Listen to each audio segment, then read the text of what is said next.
We have a myriad of presentations to cover some of the hottest topics that practices are going to be facing here in 2014. Can you believe it's 2014, Brian Bell? Absolutely not. Things at Coalfire are looking good for you guys this coming year. That's putting it All right, good. Well, let me tell you a little bit about Brian. Well, Brian is the director of the Southeast region at Coalfire Systems. He has extensive experience in audit, risk management, compliance, payment card systems, information security, data centers, and co-location. Also, application development for their customers. His experience includes serving clients in compliance efforts for PCI, HIPAA, CMS, ISO 27001, and FSMA. A seasoned professional with over 22 years experience in information technology. His past, he served as Vice President of Technology and Information Security Officer for an Atlanta, Georgia-based company. They also had compliance initiatives similar to the background and experience he has. For more than 5 years, he handled intensive security audits by government agencies and multiple Fortune 500 companies. Brian Bell, welcome to MOROF. Thank you. He goes by Ali. Yehia. Ali has a bachelor's degree in accounting from Alexandria University and a master's degree in business administration from Strayer University. Mr. Ali comes with a medical billing and coding experience at the physician's office. He's worked as the regional academic chair for the medical billing and coding health information technology at Florida Technical College. Ali has also worked as a curriculum developer for the Orange County Public Schools, medical coder billing program, and taught for the Ultimate Medical Academy online. He is a certified professional coder, credentialed through AAPC, certified healthcare technology specialist from AHIMA. Tell us what AHIMA is. American Health Information Management Association. Thank you. He served as an education officer at AAPC Orlando chapter. He's currently working at the UCF Regional Extension Center, helping providers comply with the meaningful use aspects of their EHR and ICD-10 coding compliance, and we know both of those are major issues this year. Please give a warm welcome to Ali.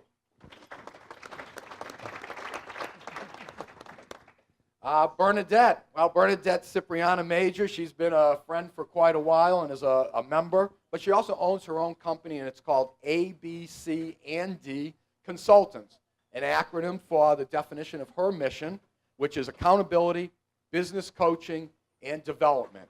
That focus is what she provides to businesses through her consulting for both businesses and medical practices. Bernadette first began her career as a certified medical assistant. She had the pleasure of working for physicians both clinically and administratively. Over the past 8 years, she served in the academic environment as a medical assistant instructor, program director, and has held the title of Associate Dean of Academic Affairs. She's trained and developed over 4,000 adult learners and managed over 30 instructors across 7 programs. Please welcome Bernadette. Last, certainly not least, we've heard from Eric Luetkemeyer in the past. He's been a frequent speaker and attendee here. Eric, he's a seasoned operations and financial executive. He's got a proven history of strong leadership and a reputation for effecting business turnarounds, realigning business strategy, and reorienting executives towards a new mission. Throughout his career, Eric has exemplified a principled leadership style with a focus on operational success and financial controls. With over 23 years of experience in building and developing physician business models and creating distribution channels by replicating proven methods while building scale into the operation. Sounds like McDonald's all over again. Eric has experience in growing developmental stage companies, securing growth capital, implementing controls and corporate governance while focusing on a principled growth strategy. Welcome, Eric Luetkemeyer. And with that, Brian Bell, you're going to get us kicked off this morning. Fantastic. Thank you. Thank you. Please make sure your phones are all turned off or on vibrate. I've got a couple specific things that I wanted to cover. The main thing that I wanted to discuss is just the fact that, real briefly, just talk about how the healthcare industry has evolved over the last several years, over the last decade, really. The fact that the original security HIPAA security rule hasn't really changed. All they've really done is expanded the scope and the penalties for not maintaining security. I'm going to touch briefly on the difference between security and compliance. There's a dramatic difference between the two. The main thing, though, is I really want to focus on the fact that implementing fundamental security controls for PHI protection, data protections and systems, whether you're a CEO or a BA, are actually not extremely difficult. They can be, sure, you know, we can get into a lot of details about crazy encryption and access control and system communications, but there's some really fundamental things that you can do. And after going through these 7 core fundamental security objectives, if you implemented these 7, number one, you've done so using minimal costs, but at the same time, you're well over 50% toward HIPAA compliance. I would probably say you're closer to 75%. So we'll spend some time going through those. A little bit about Coalfire, just 2 seconds. We focus predominantly on gap assessments, information security consulting. We don't sell products. All we do is provide security consulting. We provide report of compliance. So in the end, you could have not only a very clear roadmap on how to clean up or implement security controls that you need for HIPAA compliance, but also end up with a third-party attestation of your compliance that allows you to share that with your clients as well, or you know, the HHS or OCR if they decide to show up. HIPAA regulation or healthcare regulation, just go over this real briefly. Most of you are probably familiar with this. The point here is simply to say that the HIPAA security rule really hasn't changed. The security controls that were developed nearly a decade ago, in many cases more than 10 years ago, haven't really changed. The only thing that's really changed is the fact that the scope of who's accountable to those security rules has expanded through Omnibus, as well as the fines that are associated with data breaches. In the next slide, one of the main points that I really wanted to make sure that you understand is the fact that when the OCR shows up to do an audit after following a data breach, I've actually been on site with a few large hospitals, well over 1,000 beds, where the OCR was on site following a data breach. The number one thing that they look for is determining whether or not there was negligence or whether there was simply an unknowing data breach of PHI data. There's a dramatic difference between the two. In the year 2014, it would be very difficult for you to explain to the OCR how this new information security protection and encryption is this new thing that you haven't heard of before. So if you don't have these fundamental controls in place, the fines are going to get very expensive. The fines are per day per record.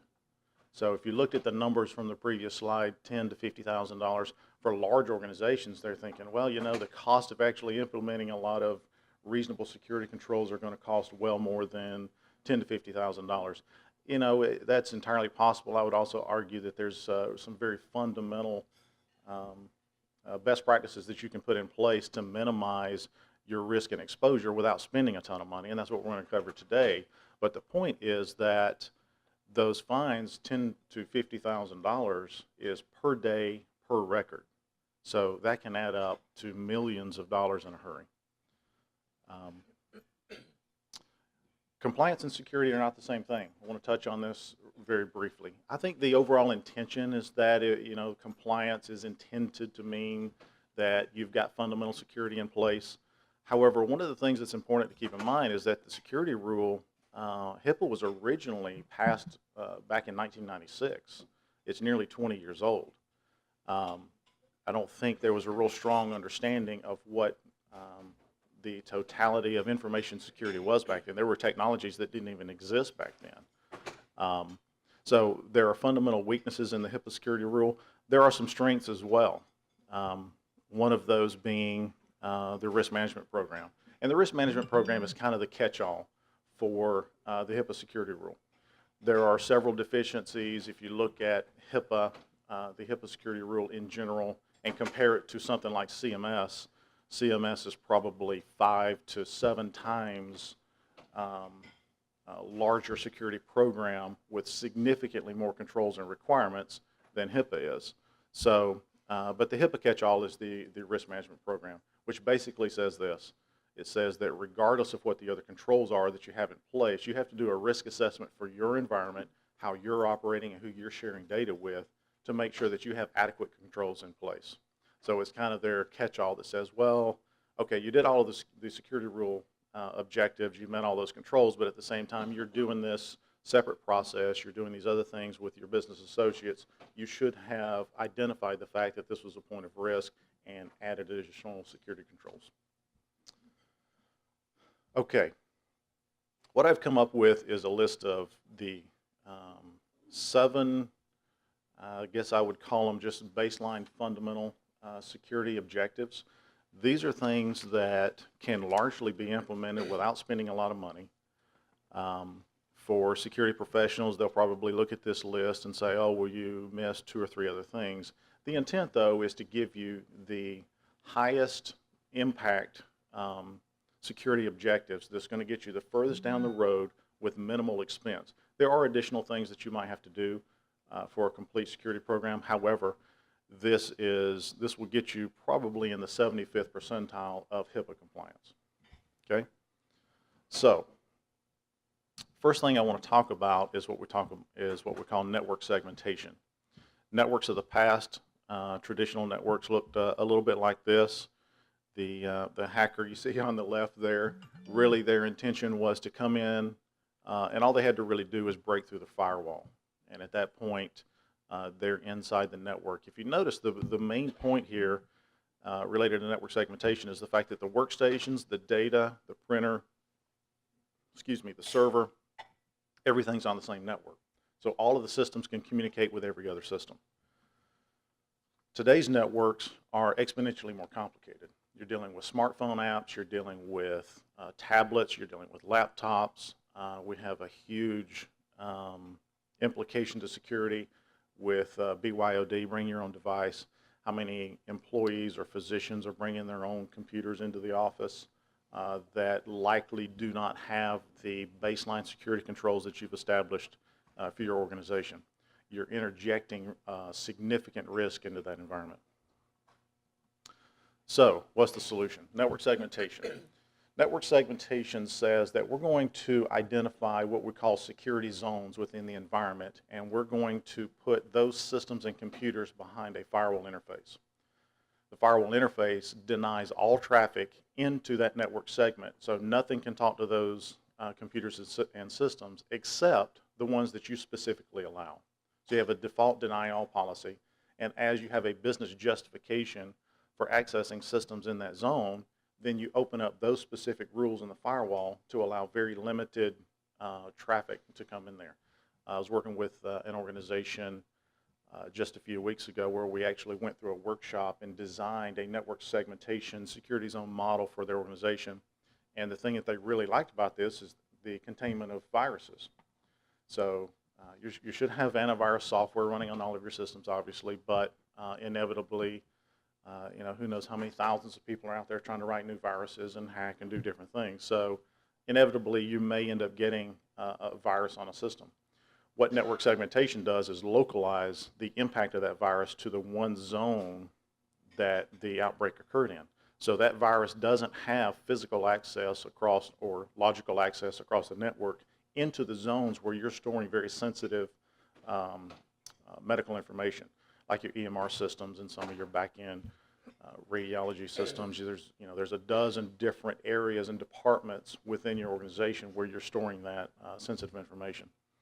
One of the fundamental questions is, for example, does the radiology department really have a need to access systems in the pharmacy? Well, typically not. You may have a reason for 1 or 2 that need to do that, but by implementing network segmentation, if you had a virus outbreak or you had a data breach, maybe someone has compromised one of the systems in that particular area, they have no access to the other critical departments within your organization. So network segmentation is a very powerful security measure.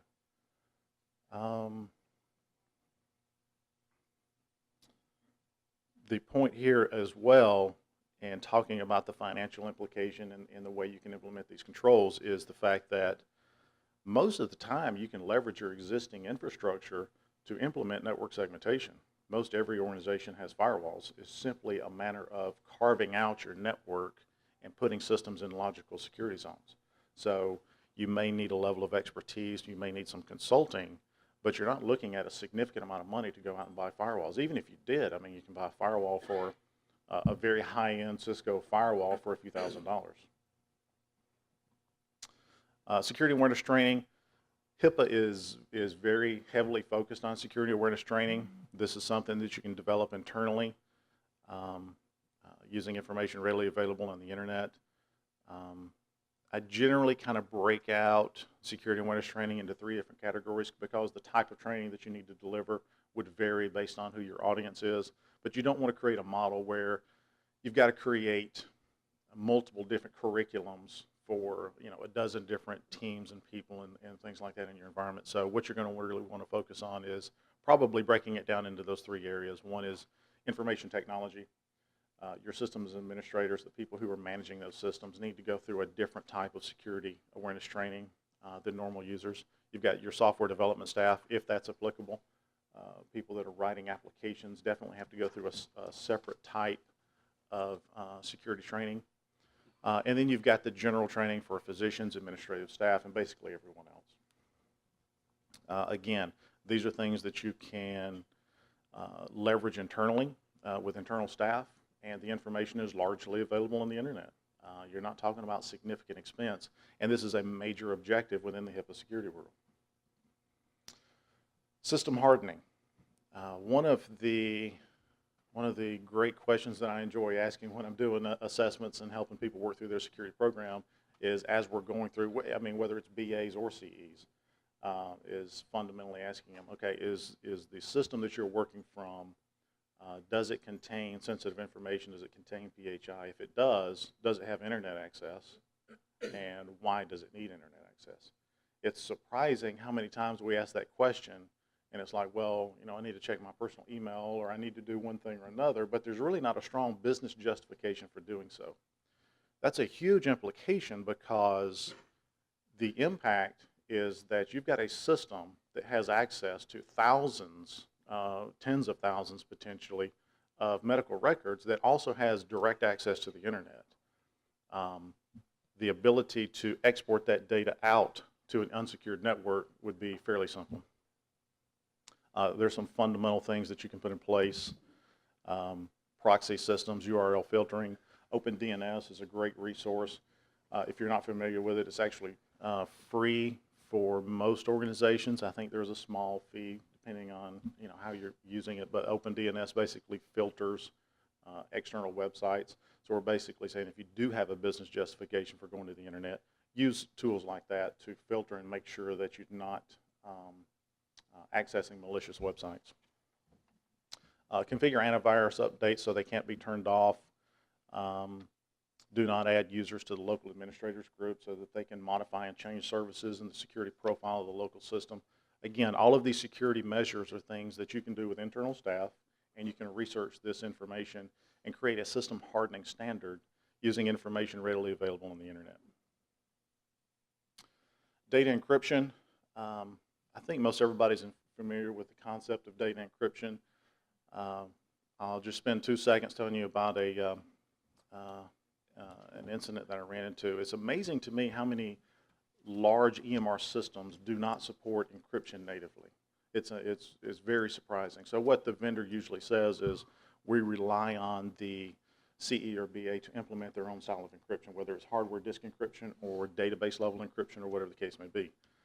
I actually had the CTO of a very large CE debate the whole encryption thing with me and just say, well, it's addressable in the HIPAA security rule, and we think it's going to put a negative performance, have a negative impact on the performance of our back-end systems, and we got to go spend money. We got to go spend $7,000 or $8,000 for some of the encryption things. So I actually I couldn't come up with a strong business justification for not using encryption. That's a difficult thing to do in 2014 on why you would not need to use encryption of your core back-end systems. So they sent the report. the findings report to the HHS, which I thought was interesting. So the outcome was basically that the OCR security representatives that we worked with said not only is the findings report accurate and you should have an extremely strong business justification for not using encryption, we also want to hear what you decided to do after you get through this process.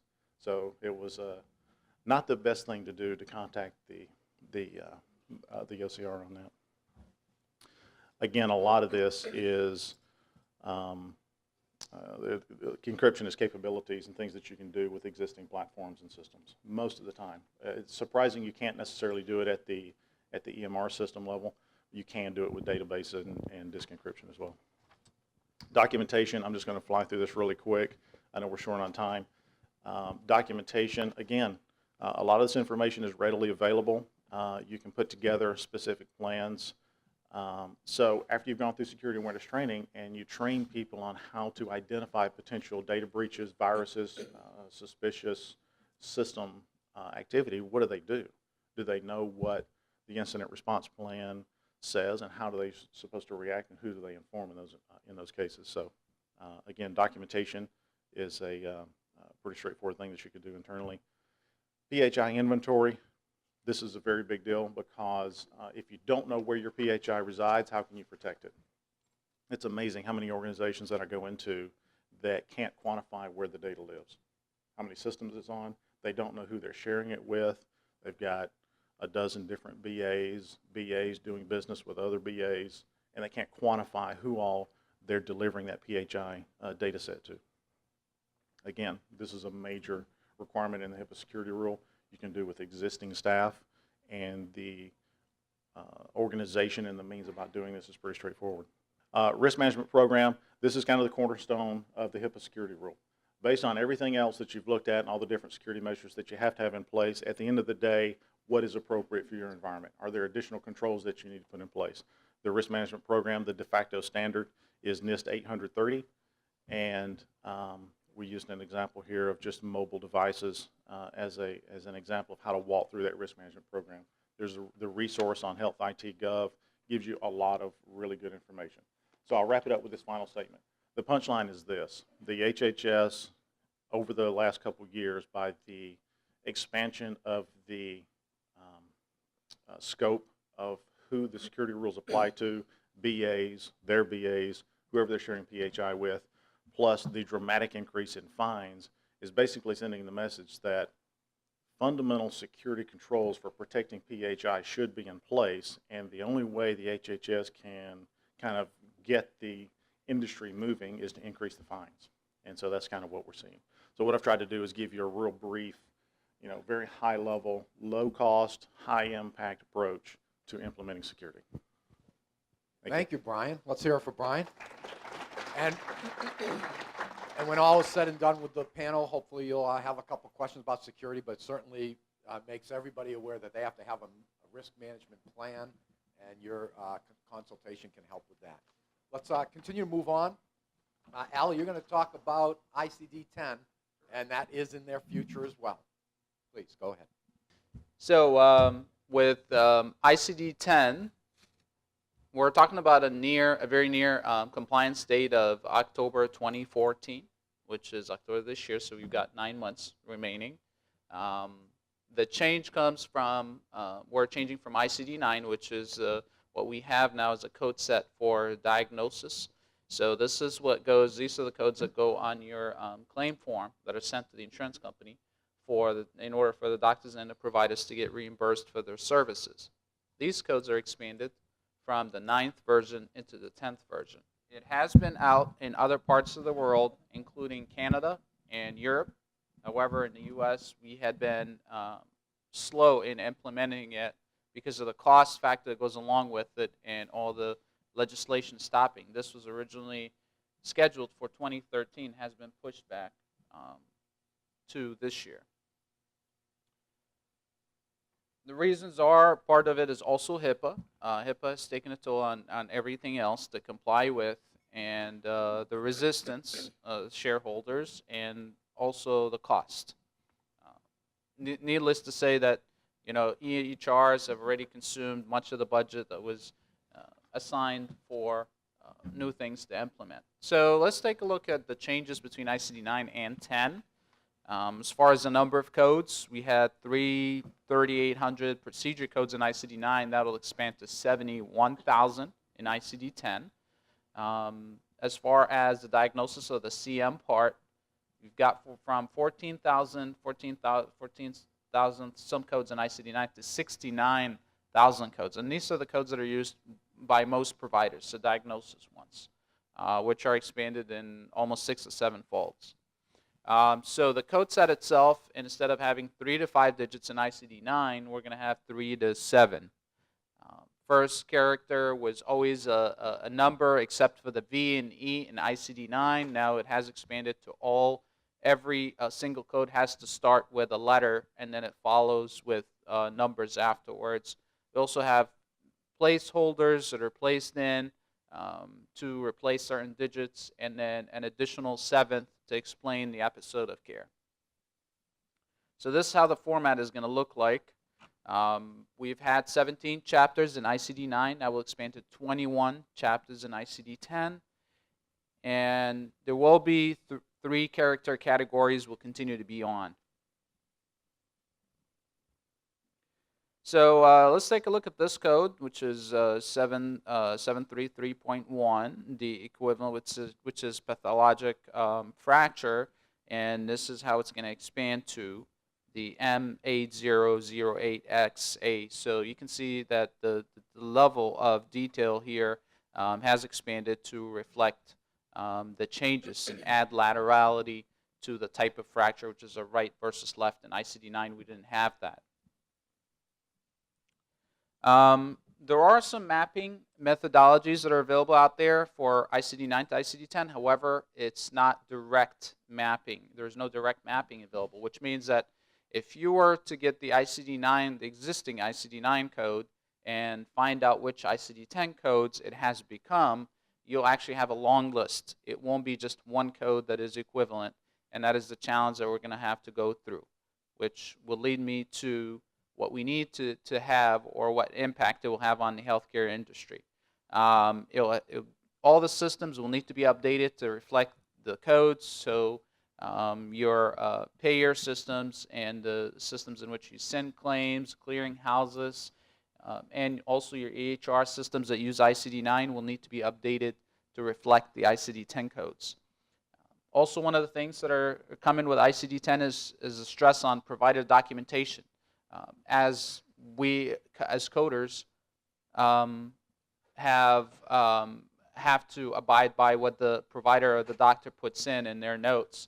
And if they don't document according to what the new code set looks like, then we're not able to code it correctly.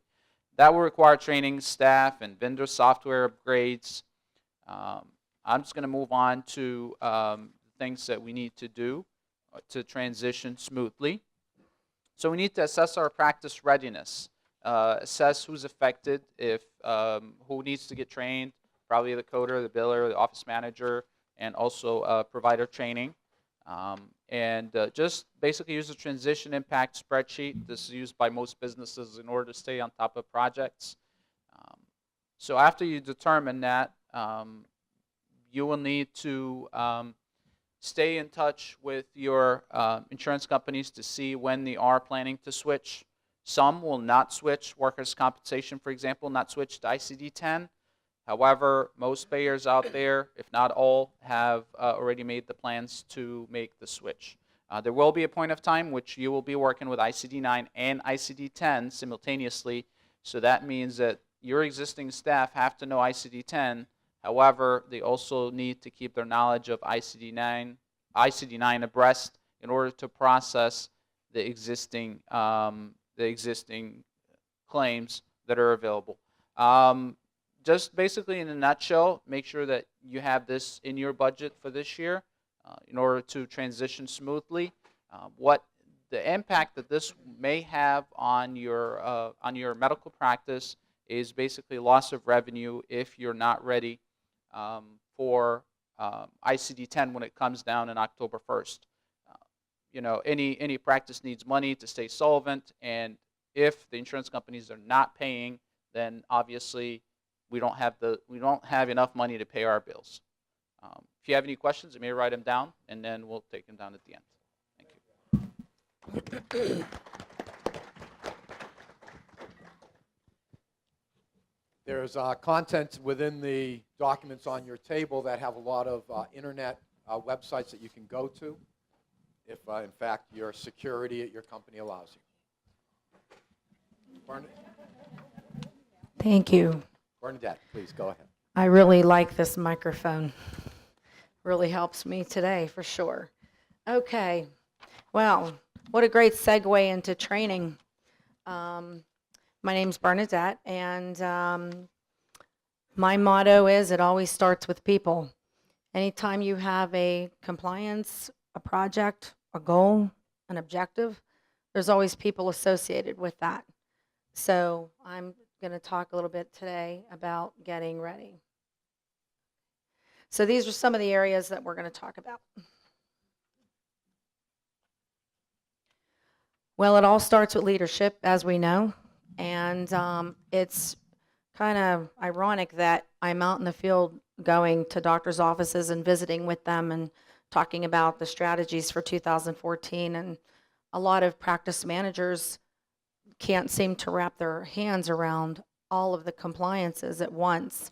And then I always get the question, how am I going to implement all of this stuff and still do my job?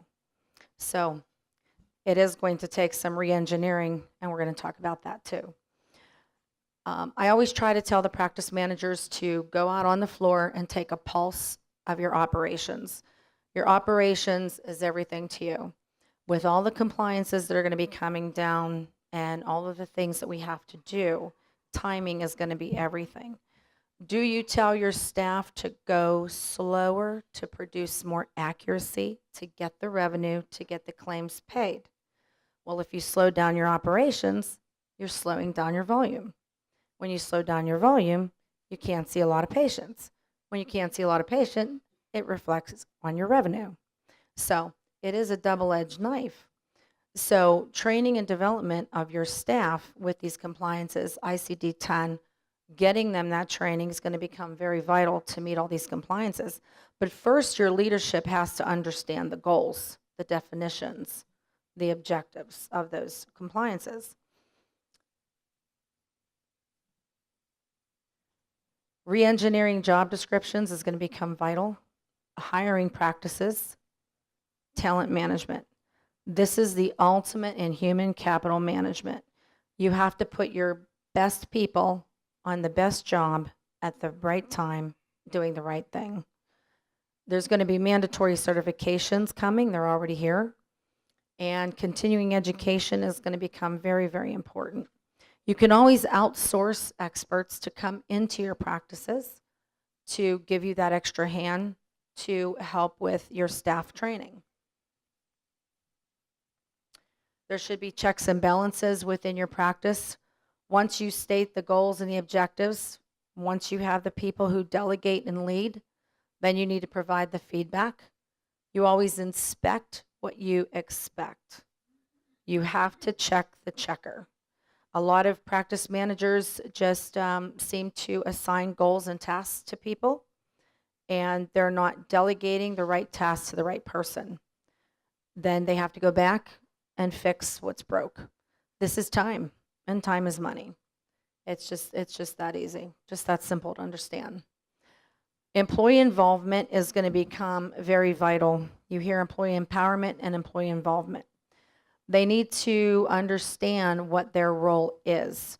They need to understand the importance of what they do and how it affects your practice.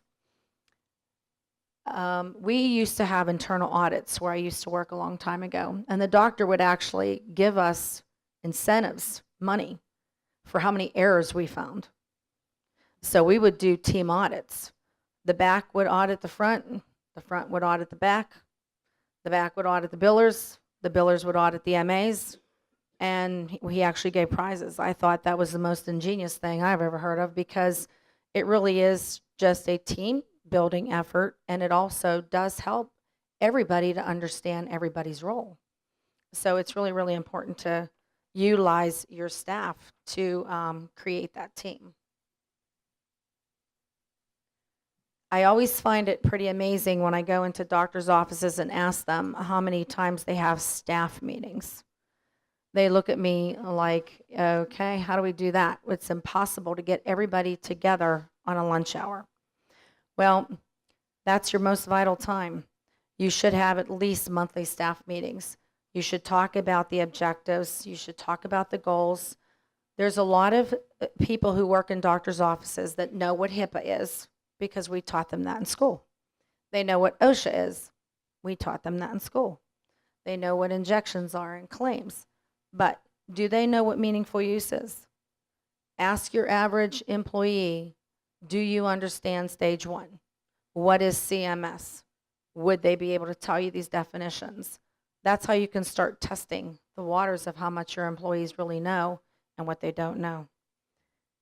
So it's basic, back to basic skill sets. They want to know how the company's doing.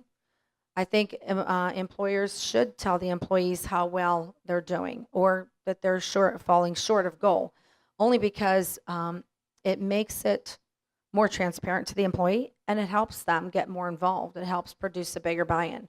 Let's face it, when the company's doing good, we all do good. So understanding that role. ICD-10 is coming. The training is going to be very intense, as you saw from the former speaker. So bringing in-house people in is going to be key for doing lunch and learns. Patient retention is going to be a big, huge thing this year as well. Patient portal and also understanding the patient outcomes. I had an experience on Sunday that was amazing. Not that I want to promote any urgent care right now, so I'll just say urgent care ABC. I had to go in Sunday. I wasn't feeling well, and the doctor was nice. Everybody was nice. At the end of my visit, they put me on a laptop and had me survey the physician. How was my experience? Was it fast enough? How long did the doctor spend with me? Was I satisfied? Did I feel like the doctor listened? Okay, what is that telling us? That's telling us that they're already starting to report these patient outcomes. That's telling me that they already are starting to get the patient's point of view, which is going to become vital. Workflow operations is going to be the key for 2014. You should study how your operation works to see where the kinks are, what stops, where are the hiccups in the flow of your volume. Fix those things, get team on board. And I just did get something in the mail that I thought was just wonderful. This is a magazine called CMA Today. It's Certified Medical Assisting. My last presentation was about medical assistants needing to get their certifications. The providers are very upset because there's a lot of people that work for them that have not went to a formal school. A lot of people have on-the-job training for 15, 20 years. They don't want to lose those people. So the AAMA came out in January with the assessment-based recognition exam. This is something that now employees can also take to be recognized for the compliances for stage 2 with the EHR systems. So if you want more information about that, you can certainly ask me about that. And I think that's it for me. Thank you very much. Thank you, Bernadette. Thanks, Bernadette. And Eric, you're going to lead us to the end before we get to questions. Financial health, pretty important, not just the physical body, but those providers need their financial health and wealth as well. Okay, good morning, everybody. I think this has been a good segue into some of the challenges that everyone's facing in 2014, all the compliance issues, the risk management issues, the training issues. Just for my own edification, who, as a show of hands, who in the audience is a licensed practitioner? See one? Who represents a licensed practitioner in the audience? Okay, all right. Just curious, wanted to see who I was talking to. 2014, as with years past, is going to present new challenges, false starts, empty promises, and a lot of heartache and heartburn inside of individual practices. I think that one of the key things to moving forward is going to be, for any individual physician, they need to understand their existing business. More than what am I going to accomplish this year, what are my goals, they need to understand their existing business. What's their baseline? Because they have to understand the threats and weaknesses that they're going to be faced with, their strengths, their key performance indicators, areas for improvement, and opportunities for growth. These are just some threats to the existing model as I see them. I've been doing this about 25 years. You've got the regulatory compliance issues. Office administrators and physicians today are inundated, and they don't know which way to turn because there are false starts because of Congress not acting or pushing it down the road. The increased administrative burdens on your existing administrative staff. The Kaiser Foundation did a study last year that said most office managers spend 30% of their time on compliance issues. So the administrative burdens of being a physician in today's climate it's cumbersome, it's burdensome, which turns into decreased patient flow, which turns into decreased cash flow, and they have competition and consolidation threats because of the new Affordable Care Act. The Affordable Care Act is, in my opinion, one of the craziest models I've seen, and I've been doing this a long time. It completely takes the gloves off from a regulatory perspective. The legal restrictions that you would typically see in a group setting is gone. They're not subject to STAR clause. They're not subject to self-referral laws or anti-kickback laws, which means that the big boys are coming to the table, and we're looking at massive consolidation. Something that we haven't seen since the early 90s. So that's what the ACO model is set up to do. And you'll likely see some patient attrition through third-party payer changes. United Healthcare just dropped 55,000 physicians across the country, and more are following suit because they don't comply. The plans that they were selling, they don't comply with the Affordable Care Act. So if you're a physician and you think that you've got a full patient load, you're going to lose some patients because you will no longer be a part of that network.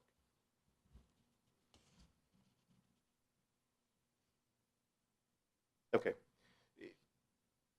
My suggestion would be to get the management team together and have an open dialogue about your existing strengths. Where are your strengths? Do you have financially beneficial contracts?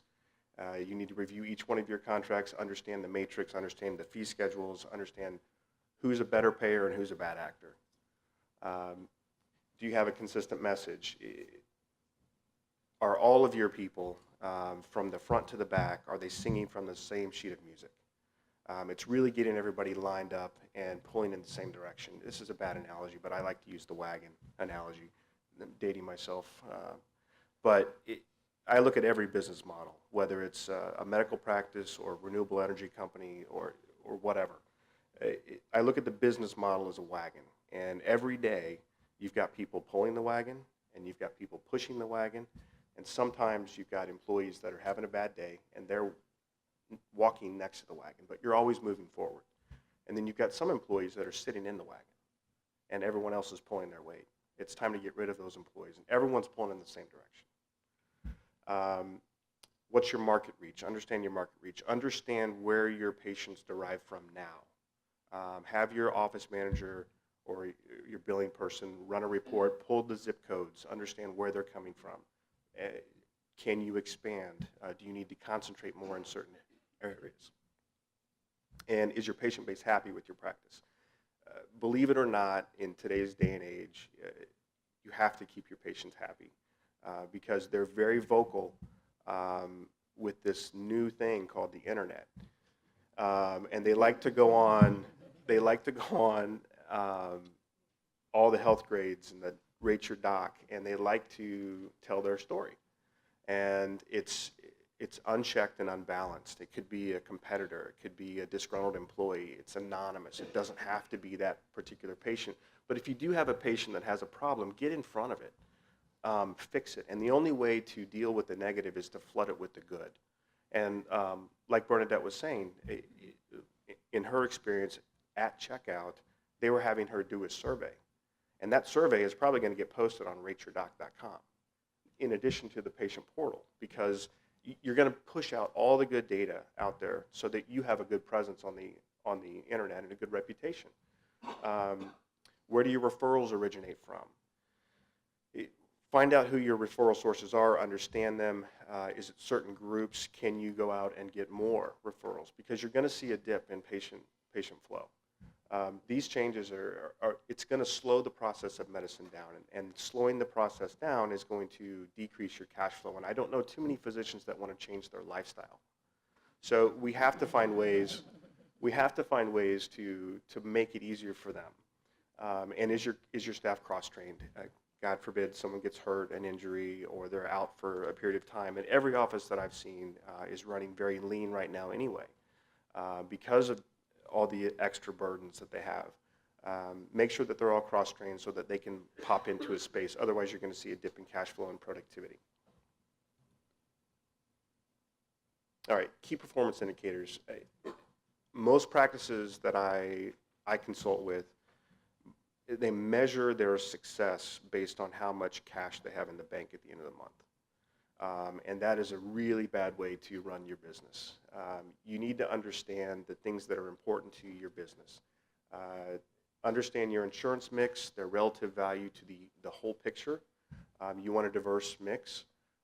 Understand your average revenue and receipts per visit. So you know how many patients a day you need to see just to break even, and what does it mean if you see more. Cancellation no-show rates, if those slots are empty, they're gone forever. Sure, you may see that patient again in the future, but they're taking up a slot that it could be a new patient. So really develop internal policies to track that, measure that, and make sure that obviously the slots are full. Your average DSO, days outstanding. I don't know how many people are familiar with it, but days outstanding is basically how many days is it going to take you to collect for a service you performed today. The national average is about 50 days. Of course, that's decreasing with electronic filings. You would want high teens, low 20s. And if it's above that, you're going to want to drill down and understand why. Do you have a denial problem? Do you have a clearinghouse that is holding on to something and it's not clearing in time? Provider contribution to monthly results. If you're a solo practitioner, that's easy. It's all you. The world is on your shoulders. If you're in a group setting, you want to understand an individual profit and loss statement for each provider. What are they bringing to the table? You want to share that with them. And you want to develop internal and external reporting. Most of the canned reports that come out of existing platforms, they're high level, but you're, as an owner or as a physician, you're going to want to understand the most finite level of detail that you can. So you'll probably develop internal reporting packages for that. I develop custom reporting packages for all my clients because I think it's important. They can't get what they need out of their existing system, and this gives them a way to track it and measure it and review it monthly with management. Operational improvement. In order to improve the operational results of your business, you're going to want to ensure administrative teams are cross-trained, like Bernadette said. I know we're trying to wrap up. Weekly and monthly meetings, like she said, it's critical. It's a chance to have an open dialogue in a forum, and the owner or the physician is going to define the vision and the objectives, and it's up to the team members to meet those objectives. Train your staff, make sure they understand what the vision is, what's that point on the horizon that we're all going for. Delegate and follow up, and do not be an absentee owner. I can't tell you how important this is. Most physicians think, I just want to see patients, and I hired a team to do this. But if they're not involved, it doesn't get taken care of, I promise you. Okay, financial improvement. In order to improve the financial results of the business, the existing business, once you understand the baseline, you want to define variable versus fixed expenses, renegotiate all material contracts, every one of them. You can't renegotiate rent, but everything else is fair game. And you'll be surprised how fast 5%, 10% adds up over the year. I just renegotiated all the vendor rates with a group out of Birmingham, Alabama, and we dropped an extra $110,000 to the bottom line every year, and they don't have to see an additional patient. It's low-hanging fruit. I'm telling you, it's out there. Some practices that are really buttoned up, that do a very good job, you have to climb a little higher for the fruit, but it's there. Look for alternative add-on revenue streams. You're going to look for passive income. Define your top 10 payers, renegotiate all your reimbursement levels. Define your top 10, you'll renegotiate with all of them. You won't get all 10, it's a process. You may get 3 or 4 and you'll be doing well, but if you can add an extra 30 to 40% on your existing contracts, you're getting paid more for the same patient load. Historically, physicians, the only way to make more money or be more profitable is to see more patients. It's just a multiple effect. But if you renegotiate better contracts, you're getting paid more for the same load, and then you can decide whether or not you want to increase that load. You want to diversify your practice with cash-paying platforms. Look for retail opportunities. They're out there. There's plenty of them. Create and monitor your key performance indicators internally, daily, weekly, monthly, quarterly, annually. Review them with the staff. You want to create internal and external reporting, including break-even analysis and budgets. Believe it or not, budgets are critical to this, and you want to compare actual results to budget, and you're going to make changes as the results. All right, some quick alternative revenue streams for growth, additional modalities. Your biggest asset as a physician is your license hanging on the wall. Your biggest asset as a practice owner is your distribution channel, your patient base. How many more revenue streams can you layer into that existing captive audience? Research revenue, there's plenty of companies out there that will pay you for studies. Create your own group purchasing organization, billing and collection agencies in-house. A third-party billing and collection agency is going to get more or garner more attention from a debtor than your office will. Create your own. Make it a third party. Telemedicine. This is trending. This is a huge trending line, and it's very exciting because it's going to change the doctor-patient relationship. And there's opportunities out there for retail type of revenue for a physician that is almost passive. Adding other licensed professionals, if your current location can accommodate it, I would recommend mid-level providers. That's changing too. Adding strategic satellite locations or office shares. You want organic or acquisition-oriented growth. That's going to be dependent on the individual physician, what they want to do, what their risk tolerance is. Acquisition-oriented growth is less cash-intensive. Organic is more cash-intensive, but it depends on the individual. And there's plenty of people, I can see one right now out in the audience, that can help physicians grow.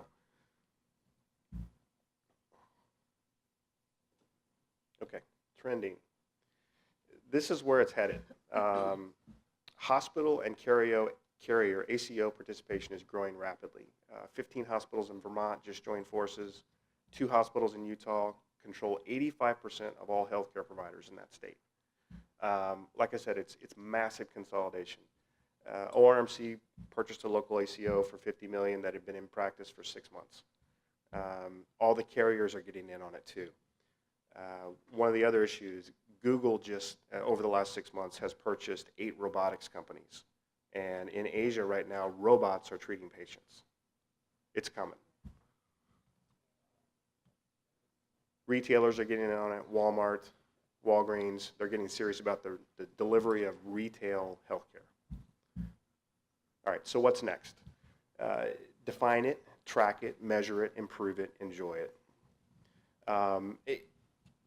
My sincere suggestion is that if you are faced with these challenges and you want to grow your business,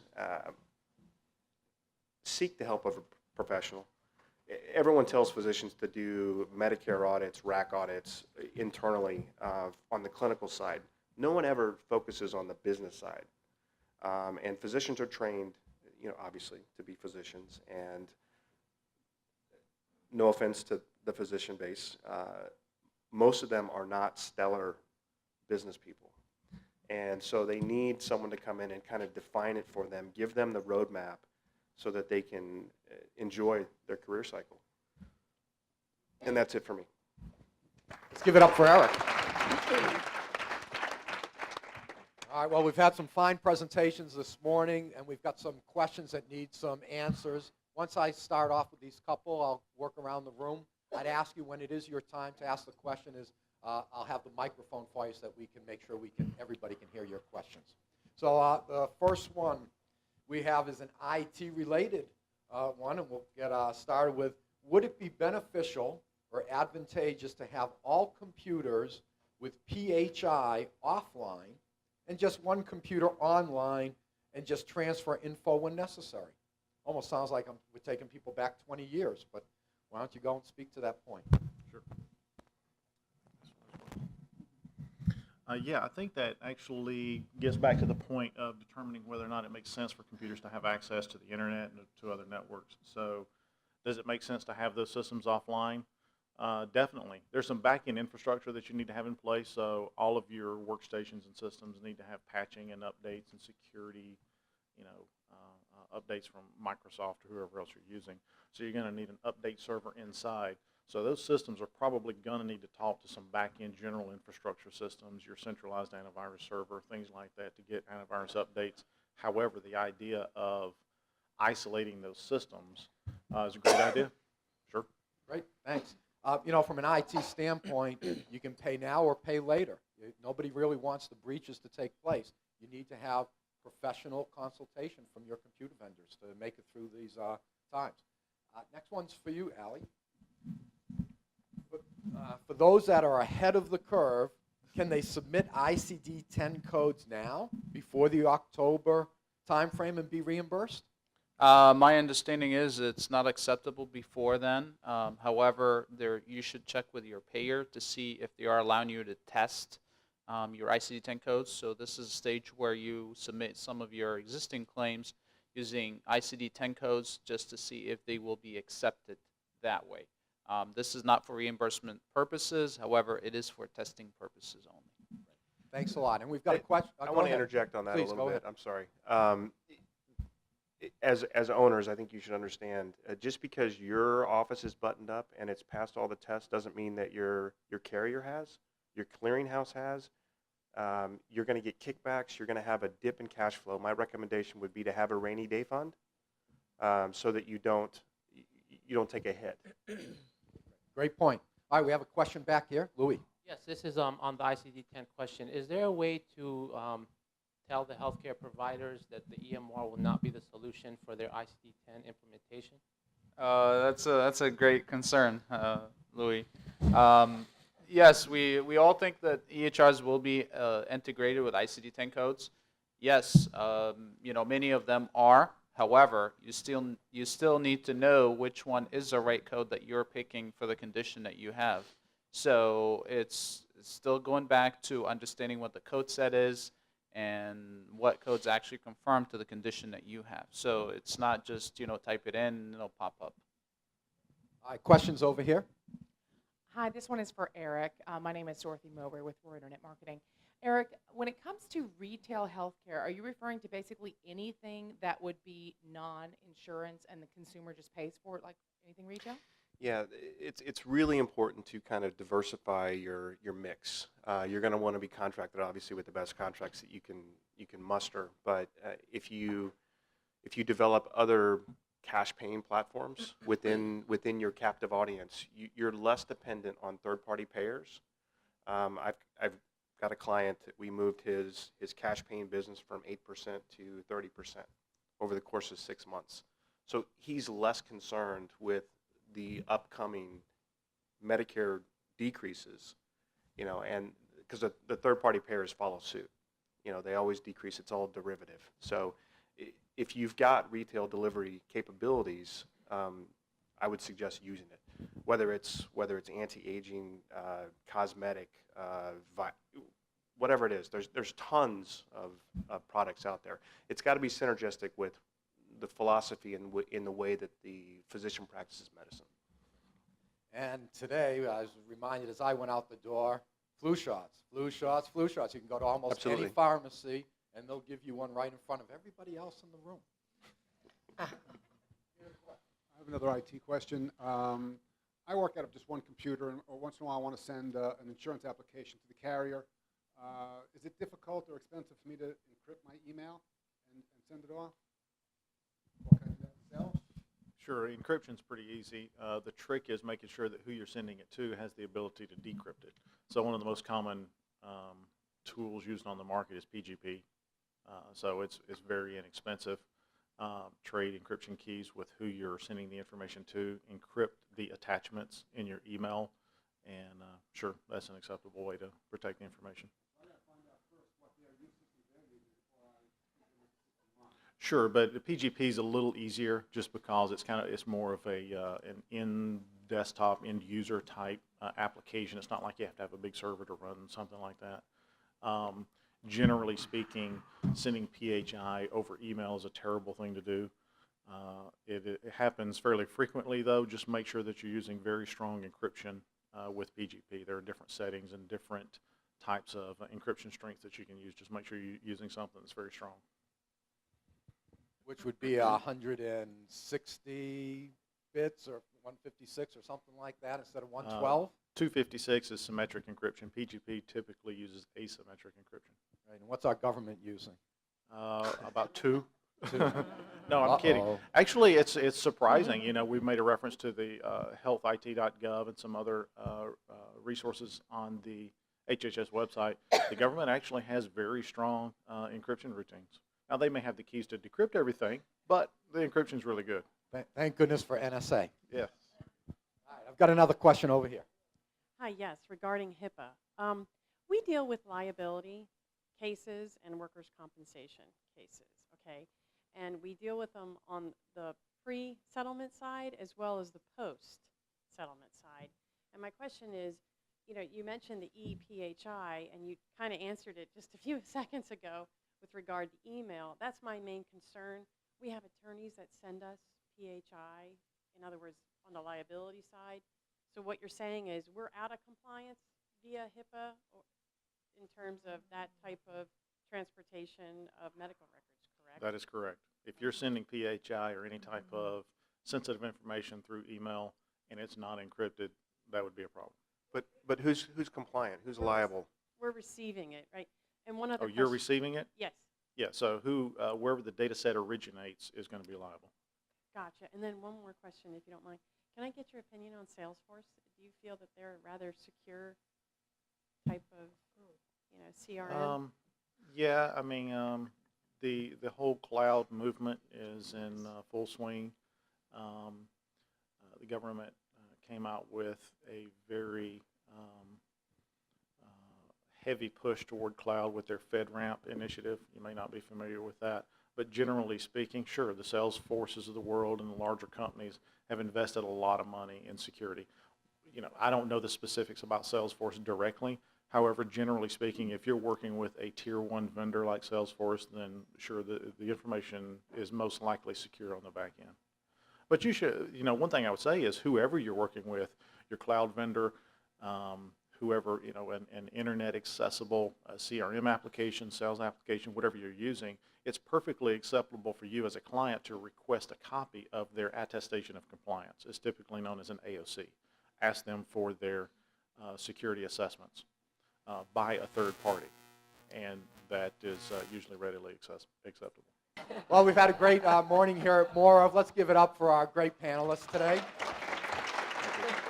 Thank you so much for being with us. As we close, I hope to see everybody at the Business After Hours in 2 weeks.